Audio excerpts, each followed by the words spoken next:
Jipima. Nalupima kuba buli wankubira wati akasimu. Nengalo nzipima. Era tuziteekako ne Luganda ng'omanya tuli ku mukyama. Tegeera. Kijja kuba kibi. Ne walunatulako pababa ng'omanya byeyo yennyini gwe ba. Nesuza okulaba ku mwana muwala ne waafaanana togenda nnyo wala nkwagala kubeera neno ku kido. Bala mulungi nnyo alabika bulungi.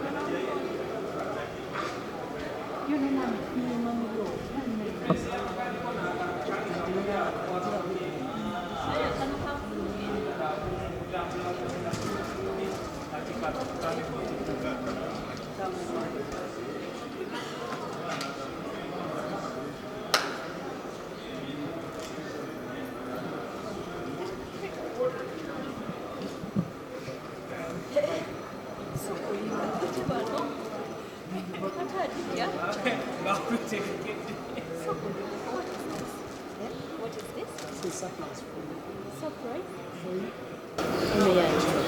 Onofumbirwa. Kitegeeza tonjagala.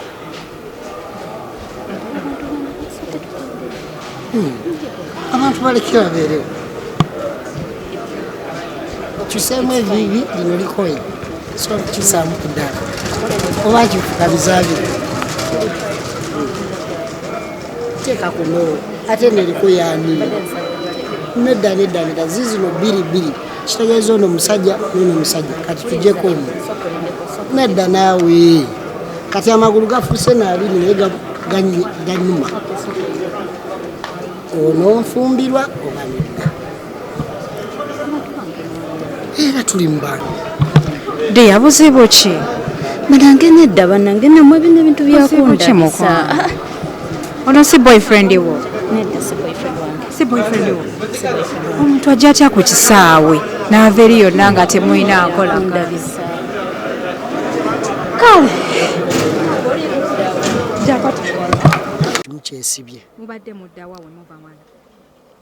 Kati abakuddamu kye mbadde njagala badde nategeseeyo kaddina ku Serena manyiwo naye era sinnayogerezeganya nga omanyi waba omuntu reaction zo ziraba bwalwawo okuddamu message kati aluddewo okuddamu message ate oŋŋambye obwedda akukubira akubuuza oli luddawa. Omulabye koko? namulaba ku masengere. Wamusikana ku masengere? Ku kizimbe kya Bulanga. Ku kizimbe kya Bulange? Kati ye ate yagenda etya e Bulaaya? Nebyo eby'e Bulaaya asinga obimanya kubeera omulaba. Namulabirawo ku intaneti nga tuli ku intaneti naye ng'ali Bulaaya nga nze ndi Uganda. Nakamulako omulundi gumu okuggyako ne guno genda kuba gwakubiri.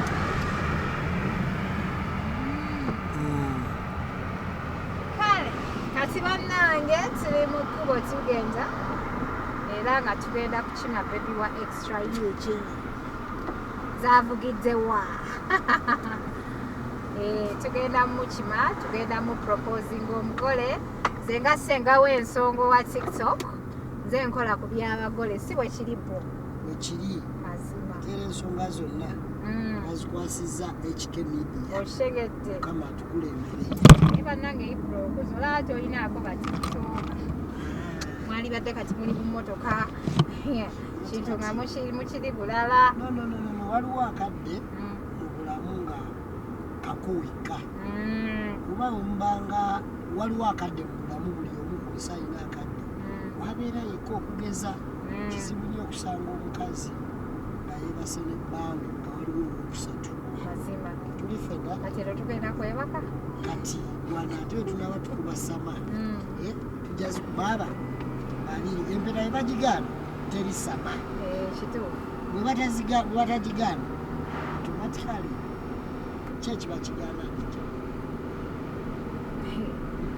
Kati anti omanyi biri bibiri lwakuba kale ono bebi wamulabako naye singa obadde tomulabangako ssebo biba bibiri okumusiima n'obutamusiima nekyo kikulu. bw'oyinza obutamusiima oba ye obutakusiima oba gwe n'osiima nnyo ye n'atasiima nnyo oba ye n'asiima nnyo gwe n'otasiima nnyo Oshegeera. Kati omanyi nga bw'olengera omuntu ng'alina ekyaliwo ng'ayimiridde wali. N'omutunula just weeyongerawo ekityo mukyalo. Sirinyangako naye pasona. Okay. Kale ffe katugende tumukime mukwano. Katugende tumukime. Banange musitayinga ettyonde. Tuli mu Nkuba tugenda. Ba TikTok ekintu basazeewo kiteeka ku level ndala.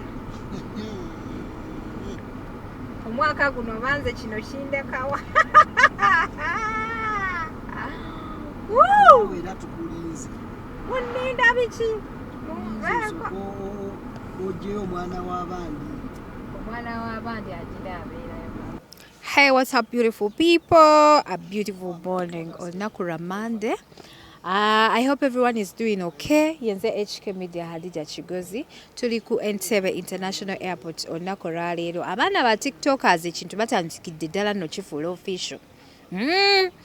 Abantu batandise ekintu kino okukifuula official. On Nakura leero tuzze kukima agenda okubeera omubeezi wa UG Extra Media zavugiddewa.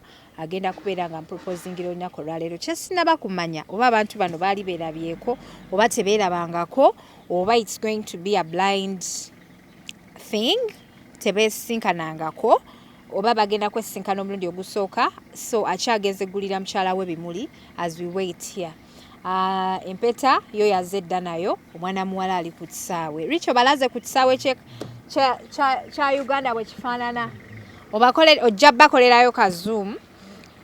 So tubeere nga ate tulaba oba omuwala anakkiriza oba agenda gaana tension nnyingi nnyo nnyini ddala. Banaye mubale kutulaba mubale kusubscribinga yenze HK Media Hadija Kigozi okuweereza ababibya channel ze bateekamu omusayiko shetambulira ddala bulungi nnyo bakugamba nti kati osobola ofuna visa eri very discounted ekutwala Dubai osobola okola visa extension osobola okola airport to airport visa change ate nga oyita mu BBH Travels. Aba Platinum Wellness Spa bano bo bakugamba nti osokozako ku spa yabwe nnungi nnyo nnyini ddala gw'oyagala okuba ng'okogga oba ng'osala ku size osokoza ku majaani aga Natural Tea Hub. Mpoza ate aba Shukra Pure Herbal Solutions balina tube cleanser bagamba nti omukyala ayagala okulongoosa ku nseke bakubireko ku nnamba y'essimu gy'olaba wammanga yujujuju ogamba otya kano ke kamuli kange bannange kekana buno bwe bugundi bwe bakubamu bakubamu akawoko kati nze senga ow'ensonga nze ngenda okamuwa kati kana ak'ensonga gwagenda okamuwa oba gwe gwalina okamuwa saka obuze ku bali ku HK Media. I'm so happy for you. Me too, I'm so happy to see you again. Happy New Year first. Happy New Year to you. Okay. Banange bampita UG Extra Media bali ku HK Media. Ono yategeka awards zo ku TikTok ezo ze muwulira ze bagamba nti ba TikTok abayina awards Miss TikTok simanya president wa TikTok ono ye guy. Oli otya? Ndi bulungi mukwano gambo tenenga olabise bulungi. I'm so happy for you. Thank you. Ndi bulungi nga bondabeera. Okuze nno. Emyaka gire kagigenderedde. Bannayo labo osazeewo. Bendere tandise kati ogenda afukamira. Naye okufukamira. Basoosa kuno okugulu. Oba basoosa kuno. Soko obuulire. Alinga nali mu gym. Wakoze lunges. Akoze wati n'abaala akola ne wati mama. So mbwire batola batya. Kiri kitya? Ogenda okufukamira of course erango agaya. Owabuvunaanyizibwa. Era ndi wavunanyizibwa. Ofukamiza mugulu ki? Biriko okufukamiza mugulu ki? Bakuproposingako. Ofukamiza kono? Bonti ye. Ofukamiza kono. Berayo bayize lire ebitege. Bwenti ye. Tofaayo ojja kukikola eya like that. Yo male ni nojja akaweta. Kakaweta. Kasebo. Oh, manenga kalungi. Nagwe tugendo kawa mulungi. Wangi? Wamulabako dda? Namulabako omulundi gumu n'esinyumyangako naye physically. Kati yakumanyi? Amanyi ku ssimu. Amanyi ku ssimu ng'omuntu yenna bw'ammanya naye yannengera. Naye amaaso galeka geesiima. Mwesinka naye?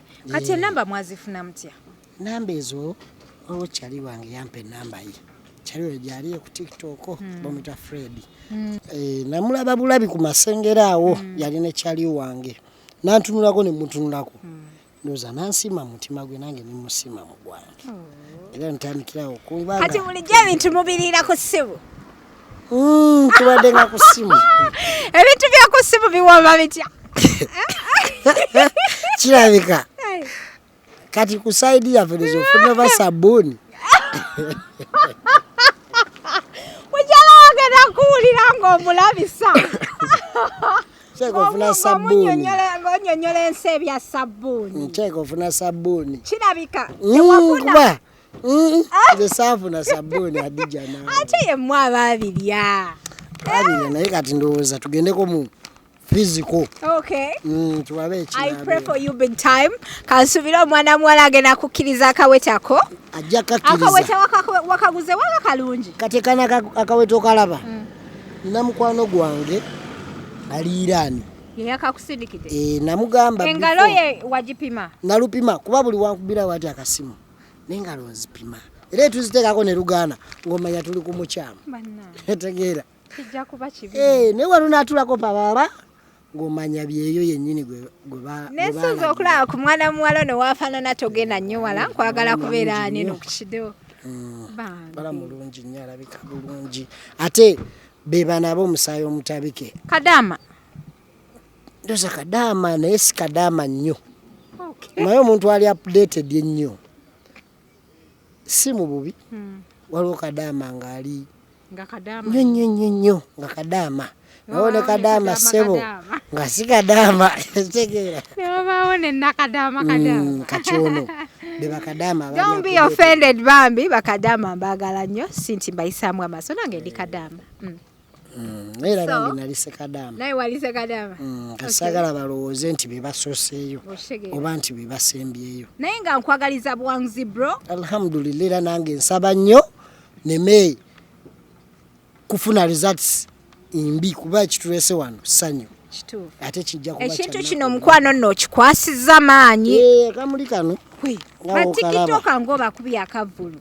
TikTok abamu batya naye kati era bino by'abantu bali abaasalawo. Mulinga nga abeeteeseza mwena aba TikTok mutandika okuba nga muproposinga. Omala emyaka gye gikoma gigenda ne chance z'okufuna abantu abo zigenda. Zikendeera. Kati ogezesaamu n'olaba. Kasebo. Ogezesaamu n'olaba. Okoze Ibrahim. Kulidde nno ddala. Naawe era okiraba nkuze. Okay. Kale so kati tudda ku ki? Tugenda tumukime. Tumukime. Okay. Avaayo awo kisaawe ndowooza okiraba kirabika bulungi nnyo. Tulaga ku kisaawe Ekisaawe ky'Uganda bannange ndowooza mukiraba. Kyekino ekisaawe? Ndowooza gavumenti yakyusizaamu ne kifuuka international airport. Kuba luli tubadde ne international airport. Kiri so beautiful and smart. Uganda International Airport. Kirungi gwe tokiraba. Era nga HK Media yali badde yeebaza kubaakola omulimu guno. Etegedde kubaze neebaza Ajigaanye mukulu wa TikTok. Kati ate nga neebaza biki. Ze siryanga ku ssente za gavumenti. Zembala kulyako. Ku ssente nesooka ne neebaza bino bye balina okukola. Tewali byakwebaza. Banaye mwebale kutulaba tugenda kuba tweyongerayo olunaku olwaleero mu engagement yaffe. Ajigaanye gwe tugiwa tumulabye. Oyinayo gw'olabye. Gwe tugiwa tumulabye. Bakubaka abandi bajja kuyisaamu emikono ate no fesi gy'olaba yefunyefu. Akuba. Tugenda olaba omwana.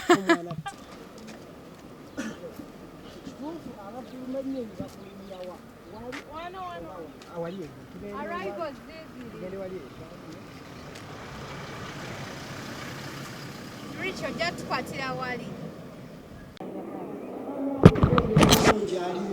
Nga tatuuka. Omulungi tatuuka. Puleesa zigenda mwenoonyeze.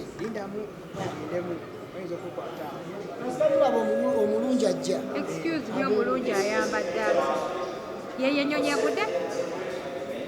Ziri ku nnyonyi aleka ezigadde mu mugugu gye. Naye watukeezezzaamu. Watukeezezzaamu. Kasitula omulungi ajja. Si y'oli. Yoyo. Nedda. Oli si muddugavu. Naye toli si. Ate Empeta omuwala bw'anaagiraba. Kyangaluza omuwala takimanyi nti agenda muproposingira akimanyiko. Takimanyi. Takimanyi kati kaagikwata. Naye anko watukezezaamu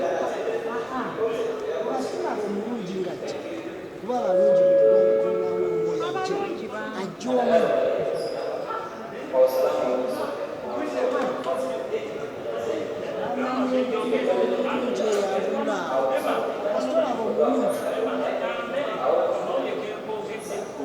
we are going to propose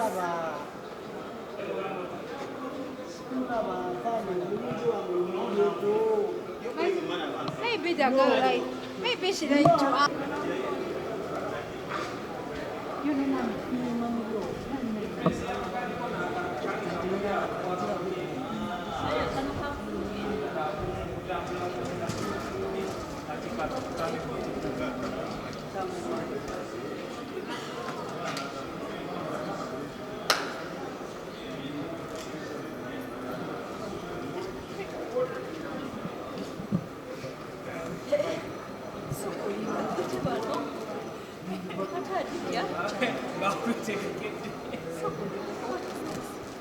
what is this? It's a surprise for you.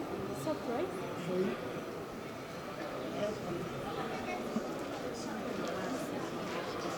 Birungi.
Yes,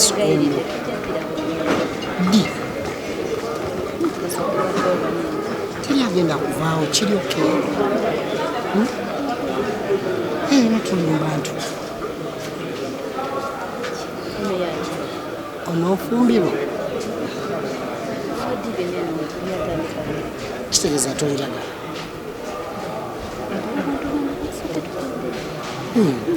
abantu balekera babeerewo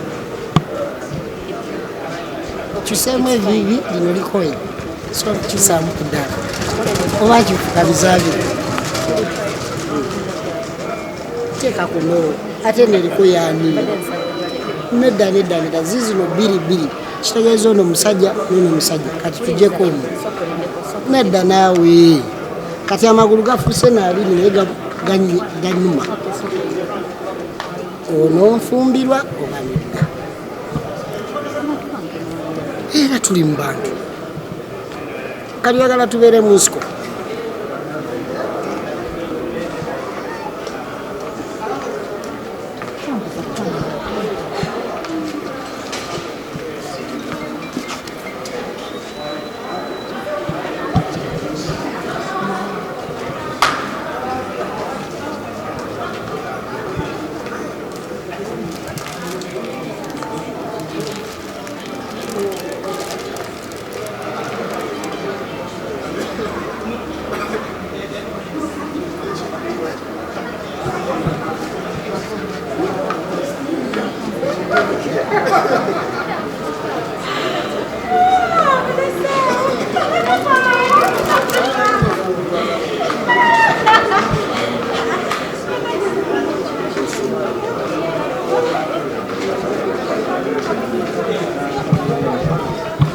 Deya buzibu ki?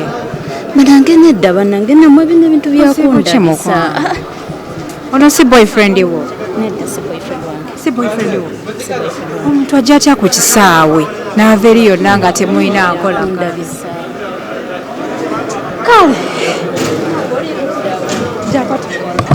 sobola atekaaba omutima gw'omugumu nze amaziga nasigaza ndowooza oba gaani naye nga ddala serious yoyo omuwala oba si yeye amufaananyi yeye kati akulazeko nti tamanyi badda mmanyi kati ate lwaki abadde agamba nti tuggyeko kamera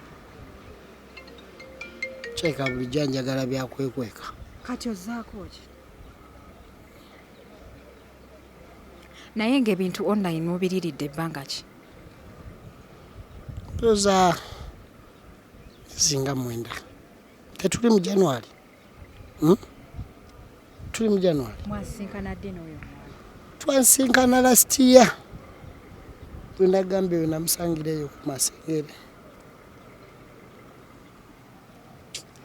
kale bannange byebyo byebigenze maaso olunaku olwaleero UG Extra Media amaliriza tafunye mukyala we gwe yazze okukima ate tulaba omukyala alina baali nabo be tutategedde aliko amagye agamukuuma kwegamba tetubitegeera kati aba ate be baani kendabye empeta nga ye yakugamba nti gwe namba emu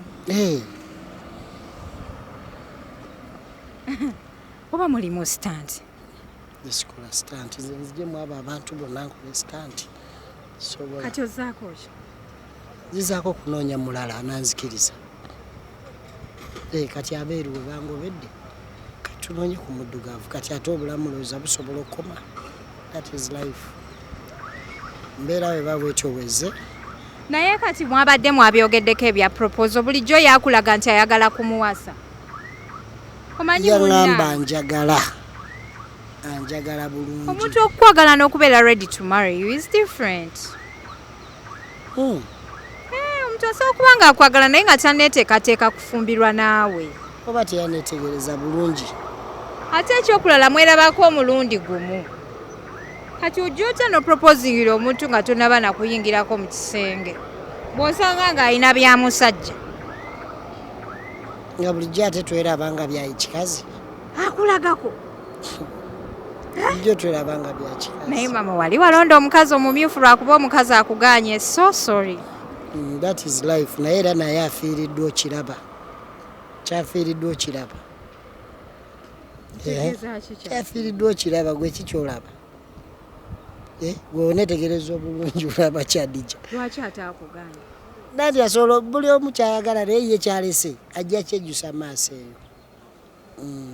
Abantu ensi yonna ekutunuulidde oswadde abantu bakusekeredde wano ku Kisaawe okusinziira ku burandi yo ozzaako ki? Kyenzizaako bannange mwenna abandaba ku HK Media kituufu kiri nti amagulu mpwira gankankana kyenyiza okugamba kubayite entegetege kufamba naye kasebo mpwira gankankana wabula simanyi kino bw'ogenda kiyitamu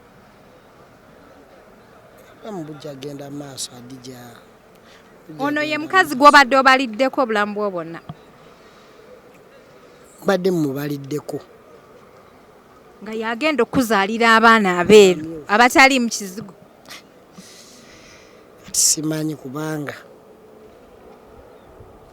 mbeereze bwetyo Adija, mbeereze bwetyo ne bye tubadde tutegese.